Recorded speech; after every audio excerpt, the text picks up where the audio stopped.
You're tuned to 90.1 KPFT FM, FM HD1 Houston, and this program is still Deadbeat. We're going to start hour number 2 this afternoon with a look at a new release from the band Zero. The album is called Not Again and includes some really nice dialogue from Robert Hunter and some amazing music from the band. We're going to start with the track and then come back and talk to Steve Kimock and Greg Anton of the band and get their take on what's going on in music today, this album, and much more. So here you go, Zero on KPFT Houston and Deadbeat. Long ago, in a galaxy far away, a civilization sent out a radio signal hoping to detect signs of intelligent life in the universe. We have received that signal and are ready to respond through the only coherent language civilization has developed specifically for transmission across the vastness of interstellar space. Rock and roll. Ladies and gentlemen, adjust your headsets and clear the channels for the first contact between intergalactic cultures. 5, 4, 3, 2, 1, 0.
just heard a track from Zero's new album, Not Again. And on the line with me here is Greg Anton and Steve Kimock of the band. And we're going to be talking about this album in a little bit more.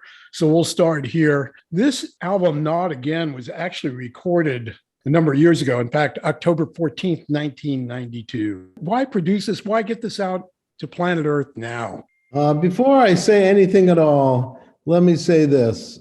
We were just talking before we got started. Steve was talking about the feminine side of electric guitars, and I'd be interested to know what he means about that. Well, there's like a basic polarity of qualities to things in the world. And we know these things by their nature. And we know generally things are, light.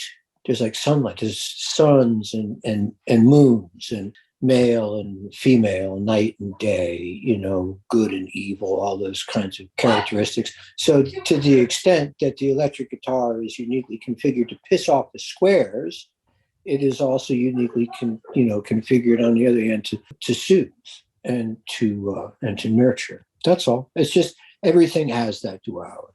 How does an acoustic guitar fit into that equation? Oh, it doesn't at all.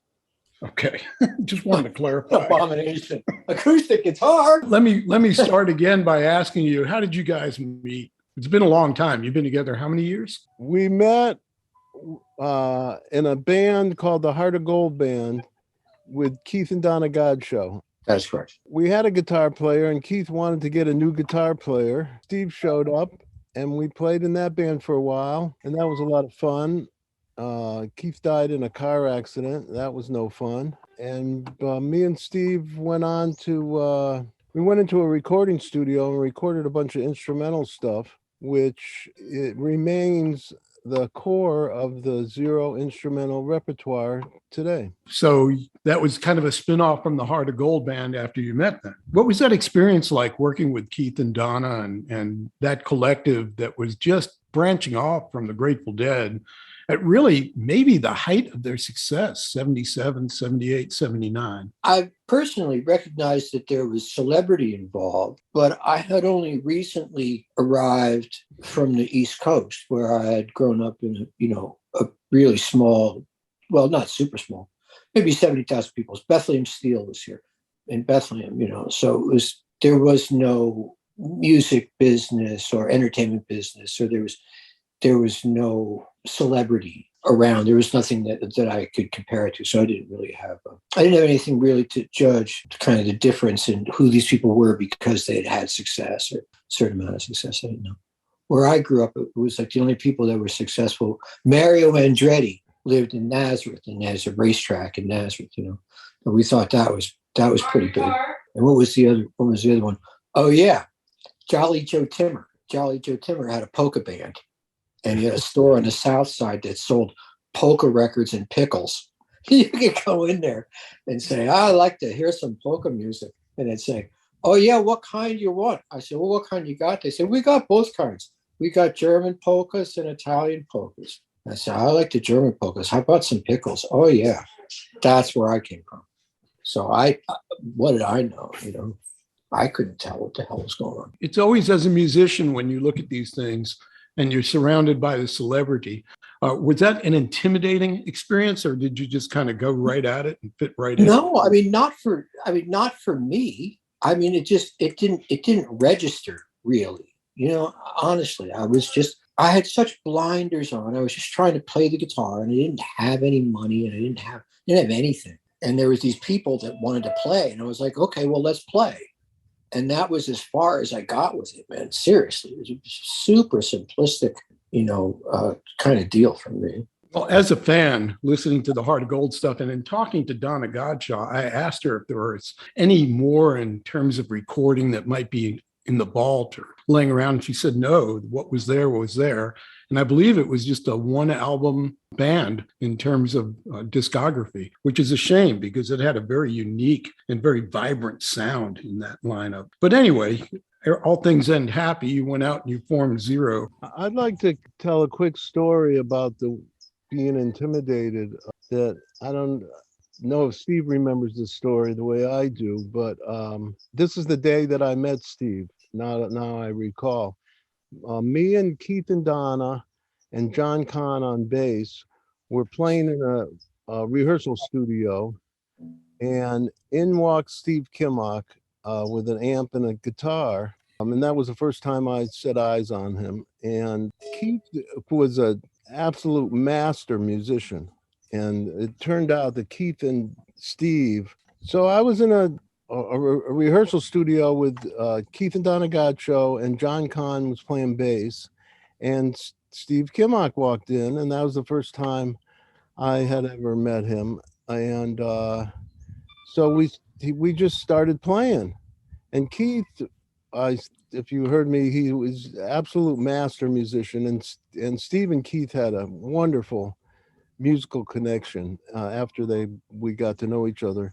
But anyways, the very first time, Keith was a very reclusive kind of guy that would just look down at his piano. If you ever see him playing with the Grateful Dead, he rarely looked up from the piano. So we were playing along, and Keith would say to me, Greg, what do you think we should play next? And I was kind of calling the songs, and we played 2 or 3 songs, maybe 4 songs. And then Keith said, Greg, what should we do now? And so I named the song, and Steve, for the first time, spoke to Keith and said, well, you want to tell me anything about this one, like what key it's in or anything like that? And Keith looked up for the first time, and the first thing he said to Steve was, if you can't figure it out, there's the door. Do you remember that, Steve? Yeah. Well, Steve figured it out. Well, I mean, it didn't bother me. I was just like, nobody's saying anything. Like that, I'm okay with a little direction here. If you want to tell me, here's a ballad or something, or you take it at the top, I'll take it at the end. Anything, I didn't want to just like hop in and mess it all up. Well, it was 2 master musicians with their master musician personalities, and exactly. I thought it was funny. Okay, so you started this off, and this was about 1980 then, when Zero formed? Yeah, that's a good question. It seemed like it was on the cusp of the 80s, if it was not 1980 already. Oh, we started on the West Coast because that's where we were, but we quickly expanded in the following years, and Zero played all over the country. Some years we played, I think, 110 shows one year. We played a lot in the areas that appreciated our kind of music. We played in the Northwest, and Eugene and Seattle and Boulder and Austin and Chicago and New York and Atlanta. Fayetteville, Arkansas. We're going back to Fayetteville, Arkansas in December. Right. I was going to get into touring plans a little bit later. The point being, though, is that you had an opportunity to tour the country and quote your type of music, which fits in very nice with the let's say the Grateful Dead family of musicians and musics, which is quite a wide genre to begin with. But moreover, Steve's guitar and your drumming, Greg, are really 2 great anchors toward reaching that zenith. Somewhere along the line in doing this and having that opportunity, you had great songs to play, and you hooked up with Robert Hunter. How did that happen? I knew Robert Hunter because I had played drums behind him a few times. Then we were just talking one day, and he said, you guys are great, but you could expand your repertoire if you had some songs with lyrics. I said, you got any? And he says, yeah, you got any songs? And he started writing lyrics to our instrumental music, and they became songs with the singer. Actually, on Not Again, which is a double disc, and again, this concert that was performed October 14th, 1992, Robert Hunter's on stage doing some brilliant introductions and blending right into the music that you were playing. And the music, we're going to hear some of that. We've heard a little bit already, but we're going to hear some more coming up. This is very special. You kind of get lost inside this music very easily, much in the tradition of Grateful Dead jam, which carries itself along and leads into different places. I can identify a very similar pattern in the music that you're playing. It's intricate. It requires a lot of communication on stage. How do you guys communicate with one another when you're playing? By playing. There's an occasional baseball sign, I mean, the music is not without cues. Occasionally somebody has to step in and say, that's enough of that. or I've seen your act. We've heard this bit before, whatever. And then you move on to the next. But for the most part, it's not like there's like some common vision so much as there is. I don't know. This is super subjective. So, but for me, it's as if you had, like a couple of guys, like you're walking in the woods, and everybody's interested in a different thing. But sometimes you just stop because you're in a place where you get a good view, and everybody stops and looks at the view. You know what I mean? And in the meantime, you're looking down at your shoes. You got a rock in your shoe, or you got a mosquito in your ear. All this other stuff is going on. And then eventually you arrive somewhere. It's kind of cool. And you all go, oh, look, here we are. And it's not like the guys made that happen while you're walking around in the woods. It's just like there it was. And there you're there. It's like, the story about the blind man and the elephant, It's like that, but there's no elephant. There's no elephant. There's got to be something else. But the dialogue. There isn't it. That's the whole point. There isn't anything else. There's 5 blind guys.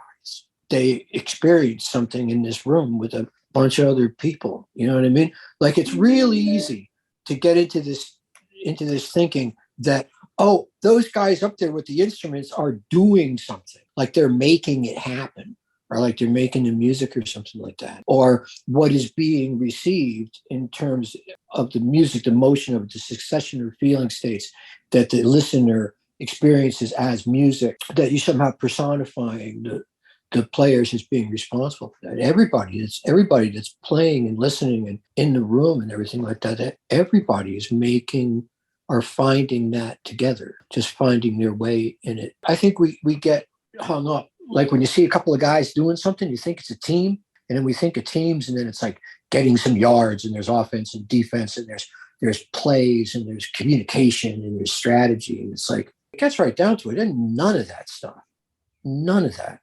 It's not even people anymore or thinking.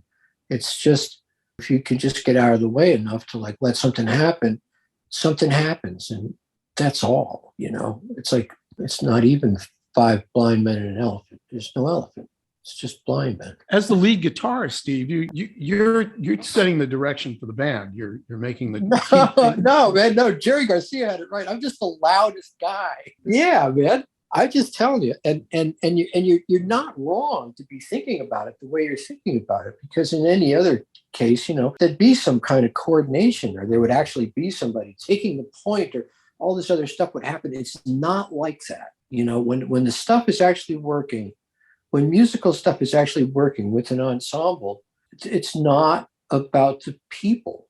It's just in the moment, things happen to be okay, and you just try and balance it there so things remain okay. It's like a bunch of people in an elevator. Everybody would kind of like find their space, It's like that. In terms of being on stage and the incredible activity that's around you, you have everybody playing their instrument, you've got the audience, you get run into technical problems, things are levels, you're trying to adjust them while you're literally building the plane while you're flying it. All these distractions, how do you handle that aspect when you're on stage of what's around you? Oh, well, I try and be aware of it, right? And then I have a couple of things that I try and practice when I'm off the bandstand, If I'm just out in the world and I'm doing something and something happens, and I'm thinking, oh, this asshole, wants to get into my lane, or this person is like, they're not paying attention to me, and I'm trying to like buy this thing at the counter. Whenever I'm in some situation where I can go, oh, there's me and this other thing happening, right? Every time I see that, every time I'm thinking in the sentences or experiencing some duality, like this guy's over there and I'm over here, I try and go, oh, wait a minute, I can't be simultaneously doing that and be in the moment. Because if I was in the moment, there wouldn't be 2 people, and there wouldn't be this hassle about, who's in what lane or who's getting served next to them. There wouldn't be any of that. I'd just be okay in the moment, nothing else would be there. So I just try and look for stuff that would otherwise make me go, hey, wait a minute, what about me? And then as soon as I get there, I go, that's not where you want to be. So I try and train myself out of being in situations where it's me and then a bunch of other stuff. And I just try and erase as much of myself as I can. And I take advantage of being out in the world to do that when I am. And most you can hope for is to be conscious. And that occupies about, I think that take care of about 10% of it. And the other 90% I take care of with drugs and alcohol, just like everybody else. I was going to ask about that, playing under the influence. That can be a really powerful way to boost your performance and also destroy your performance. Any take on that? I think they made it a crime playing under the influence. It's against the law, man, to smoke a joint and play the guitar now. You know that, right? I wasn't aware. Oh, my God. I need a lawyer. This guy's trying to set me up. Well, no, I mean, I know plenty of people all around at all levels of the scene, man, that experienced terrible, just absolutely permanent damage to their bodies, to their brains. Their lives are gone. Houses disappeared, cars, relationships, gigs, whole everything, just like, from doing too much something. I think mostly back in the day, it was too much cocaine. And I think the people that did too much cocaine and too much alcohol really suffered. Luckily for me, I didn't do the cocaine and I drank very seldom. So I just smoked pot, basically. And that seemed to work out for me. Most of the time, it made me a whole lot less anxious about just getting up there, because again, I have to actually work at being up there and not, caving into audience expectation. No, this guy's looking at me and she's looking at me and he wants this and she wants that. You know what I mean? You can't have that stuff going on in your head. Absolutely. You got to be focused, at least to that extent. No, you don't. I think this is another terrible misconception that a lot of people share about playing music. Music is not about focus. There's some focus necessary to execute, but that's the practice part, right? And if you're actually going to play, if I'm actually going to play the way I'm going to play, I don't want to focus. I don't want to focus on a point. I want to have 360 degree awareness. I just want consciousness all around. No focus, no blind spots, just the focus is not the point. If you're focused, you're missing something. That's what I think. You have to figure out how to be aware. Like if there was a sliding scale between being able to see everything all at once and being able to only see one thing, if you're going to get up there and play, you want to see everything all at once. I think it's everything is so subjective.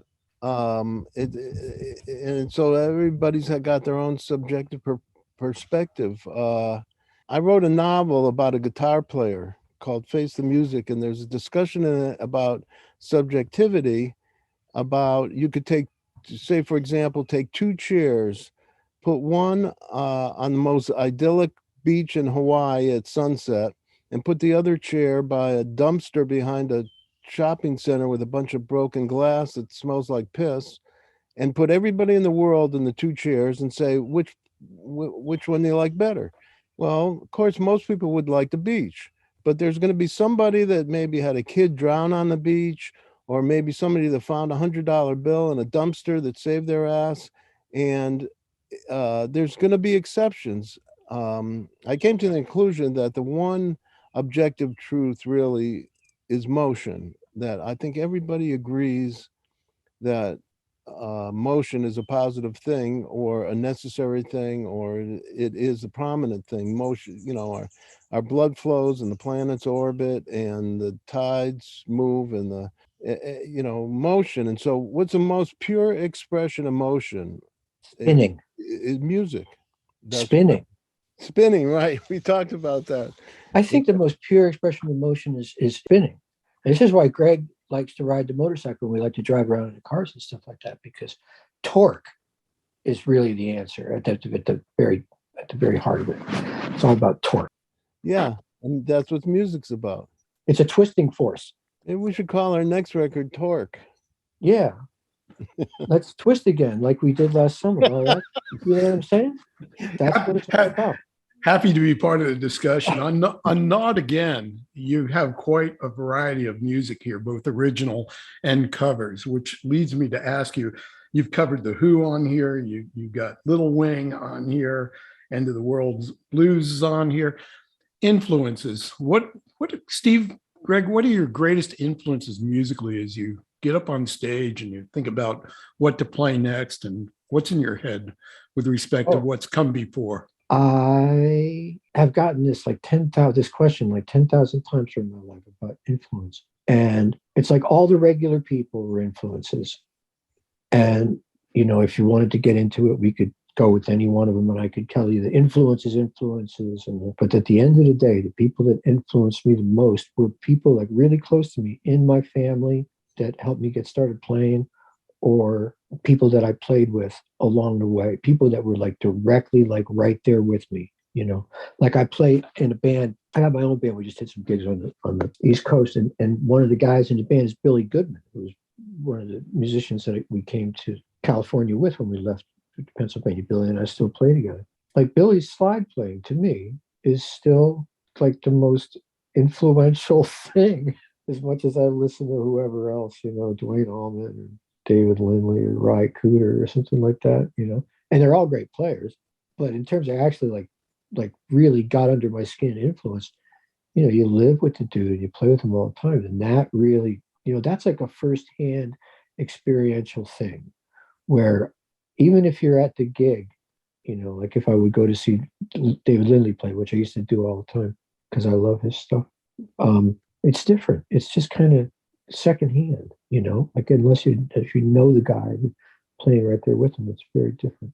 So the biggest influences are for me are my family, my cousin Kenny, my aunt Dottie, and the people that were closest to me in my formative years listening and growing up, you know, like Billy or, you know, Mike Babiak, Jim Ruka, you know, friends. That's the influences. How about you, Greg? Oh, I agree with Steve. I was influenced the most by the people closest to me. Some of the musicians that come to mind, I was influenced by Joe Morello, Ginger Baker, Oscar Peterson, Miles Davis. I was influenced a lot by Robert Hunter and his sense of musicality. David Foster Wallace, one of my very favorite fiction writers, his way of expressing himself is very musical. All those people. I remember seeing, I had a old ranch where me and Steve used to hang out, and there was a leak in a water pipe about 6 inches under the ground, and I tried to fix it, and I tried to find it, and I couldn't. And this plumber came over and said, "You got a shovel?"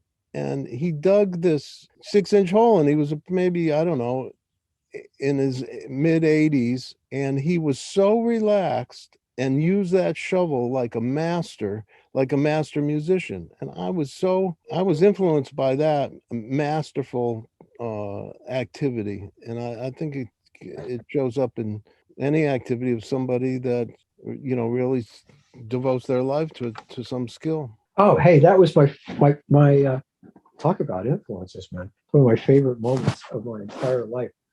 I used to do this gig with the surviving participating Grateful Dead dudes after Jerry passed, and I was like, my amp was like right in front of Mickey Hart. I guess they thought, oh, a new guy, we'll put him in front of Mickey, right?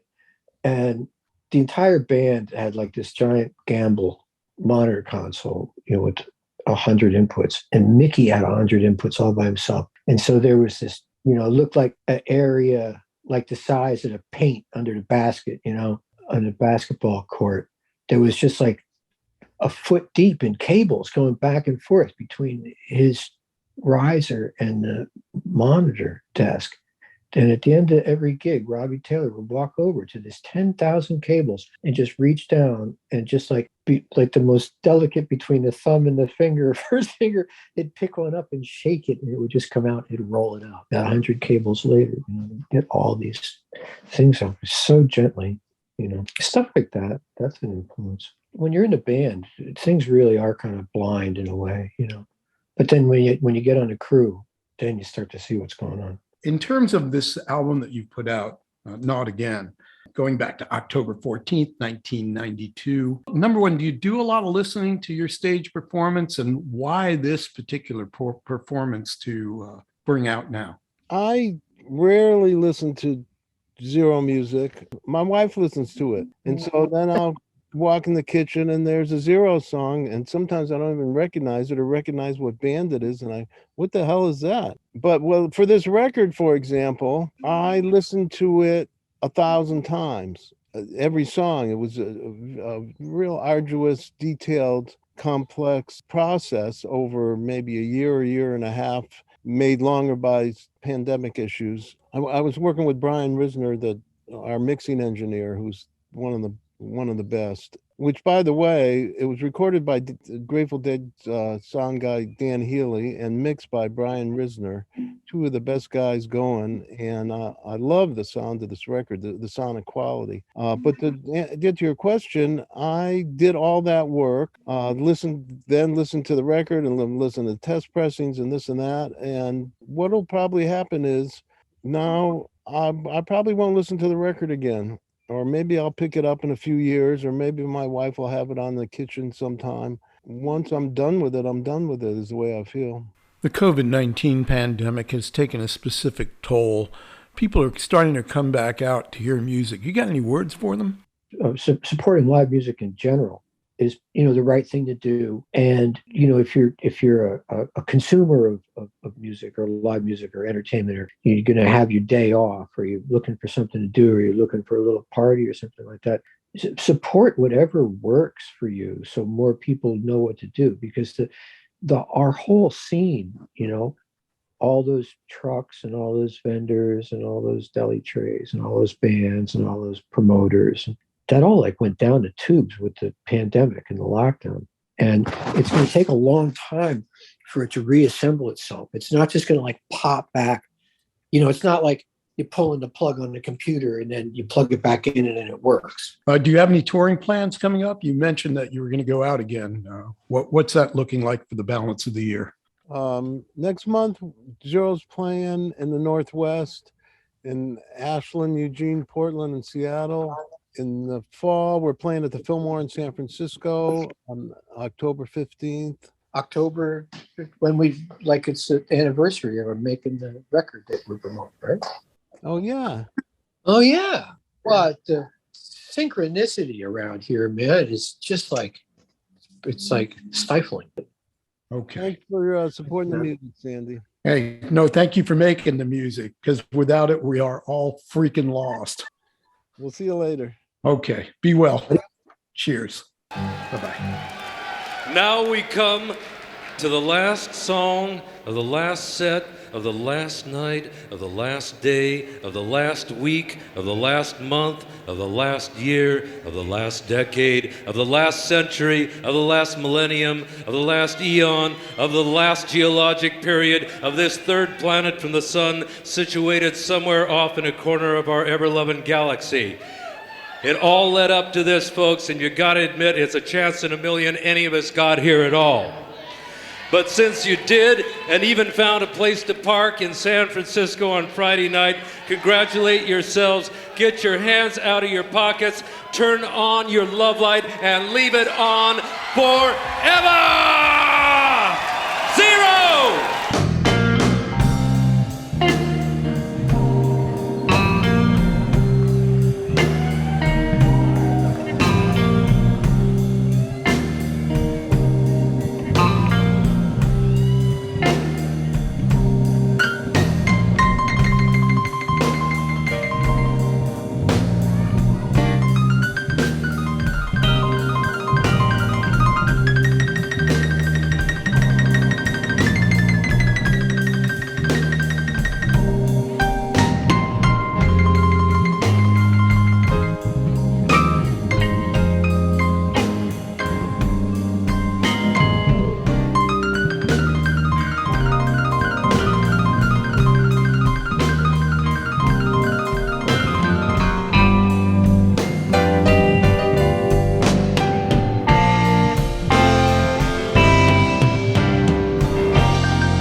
younger guy, I'd hit the road, but it costs too much for rebuild engine, a Chevrolet clutch. So I'll just sit here, saving my shoes,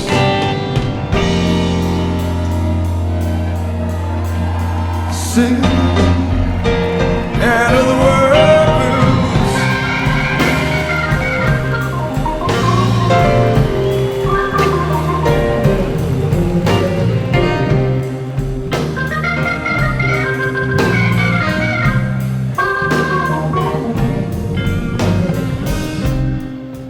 Well, the birds don't sing, just stutter and curse. And it ain't so bad, it couldn't get worse. The man in the moon frowns from the sky, and the sun stares down like a big red eye. I ain't complaining, just a matter of fact, and a little suspicious that the deck is stacked. So I'll just sit here without no clues,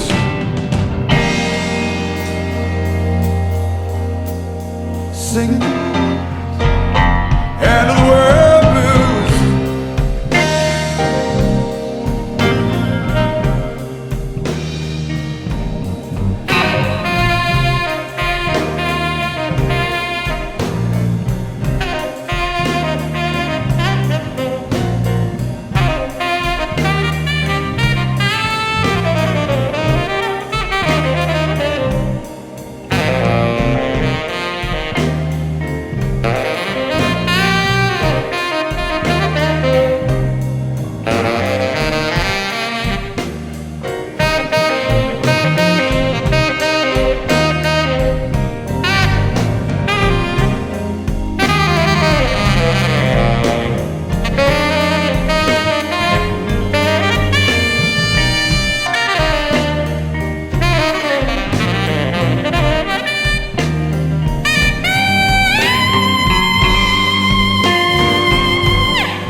It's 90.1 KPFT FM, FM HD1 Houston, and Deadbeat Community Media for Houston, Texas.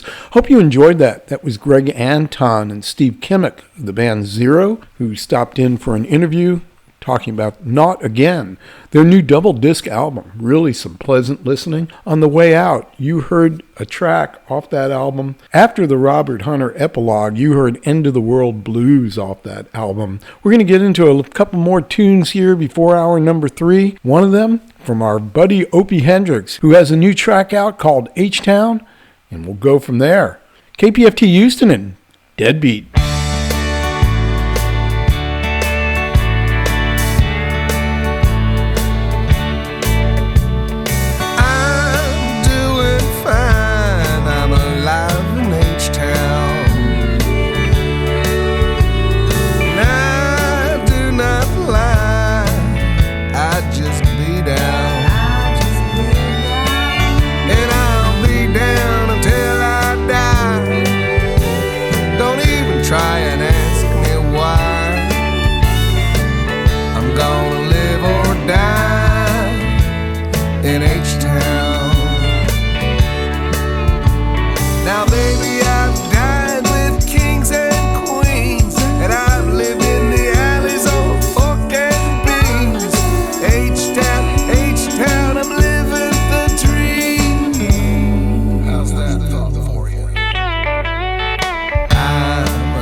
To buy chicken pie. Hit it.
to buy chicken pie.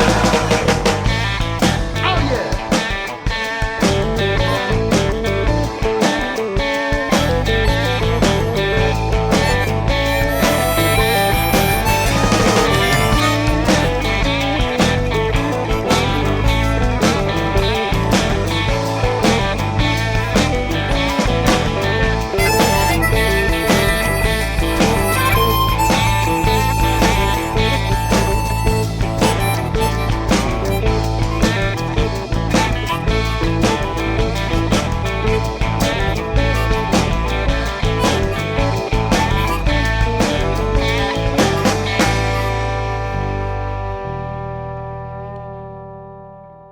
What you just heard on Deadbeat was Powell, St. John, On My Way to Houston. That was a title track of an album of his. And prior to that, for a brand new release from our good friend Opie Hendricks called H-Town. You live in H-Town, you're listening to KPFT, your community media station. If you would, dial 713-526-5738 or mouse it on over to kpft.org and hit us up with some dollars, some contribution that we badly need right now to keep this whole thing going. Takes a lot of dedicated maniacs. KPFT Houston and Deadbeat will see you in hour number 3 right after these important messages.